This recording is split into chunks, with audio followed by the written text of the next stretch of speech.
This is the Agribusiness Report. I'm Tony St. James, and we're joined today by the Honorable Dr. Julia Letlow. She represents the 5th Congressional District of Louisiana, serves on the Education and Labor Committee, and also the all-powerful House Ag Committee. Great to see you. Thank you for having me, Tony. It's an honor to be with you. Okay, let's get a little of your background, because your background really is higher education, isn't it? It is. So my background is in communication, believe it or not. I was a college professor for many years and also in administration and higher ed. And so I love to be in a classroom. I love to be on a college campus and have that energy from students. But I'm excited to be here. I love a good challenge, take on something new. So it's just a real honor to serve the people of the 5th District. And you'll be on that Education and Labor Committee. And has that committee met yet? Yes, we have. And we've had hearings.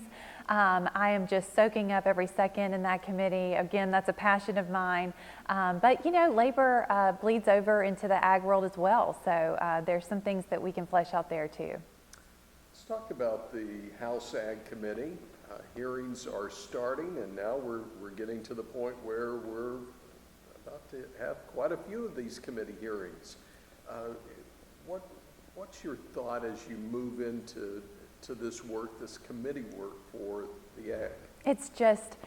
It's an honor to be a part of it. I'm learning so much each and every day. While I was on the campaign trail, I spent a lot of time talking to farmers, ranchers, and loggers all over the 5th District. Agriculture is the backbone of the 5th District in Louisiana. And so it was so important to the people there that I get this spot on the Ag Committee, and what an honor.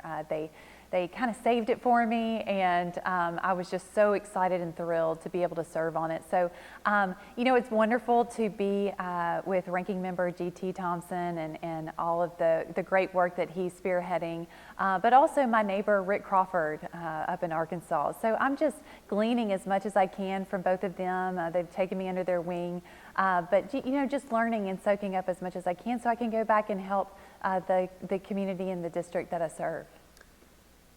One thing that we've noticed over the last couple of years, especially in rural areas, is as kids have had to be homeschooled, if you will, some challenges on the broadband side. Are you seeing that in the district? Absolutely, 1,000%. And I actually ran on that promise that I would do everything that I can to increase access to rural broadband all over the country, but especially in my district.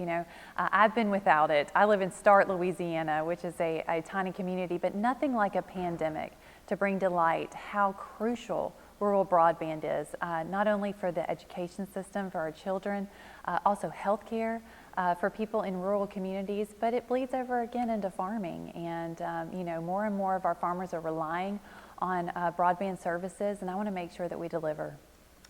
And there's something known as the Broadband for Rural America Act. Right. Absolutely know a little bit about it. I was happy and honored to co-sponsor that. And it really makes sure that we deliver broadband to those areas that are really in need. And it targets those rural communities. And so I'm excited to be a part of that legislation. Moving forward, I want you to look out, and obviously this is a tough thing to do just immediately, but look down the road. Is there something that you would want to see this Congress push across the finish line? Maybe it's this year, maybe it's this session, maybe it's a couple of years from now, but something that you really feel passionate that Congress needs to solve. I'm going to go back to what we've already spoken about, and that's rural broadband. I'm encouraged that it will be covered in the infrastructure bill. I'm hopeful as negotiations proceed with infrastructure that we'll come to an agreement so those services can be rendered. That is my hope for this Congress. I'm excited to be a part of conversations that are happening now related to the Farm Bill. That will be next time, and so it's great to be a part of that as well. But really, on the docket for me, this Congress is rural broadband, and I'm going to do everything in my power to deliver that promise. Well, we wish you the best. Will you come back and see us? Absolutely, anytime. This has been a delight. again. It's the Honorable Julia Letlow, who is serving the 5th Congressional District of Louisiana, and this is the Agribusiness Report.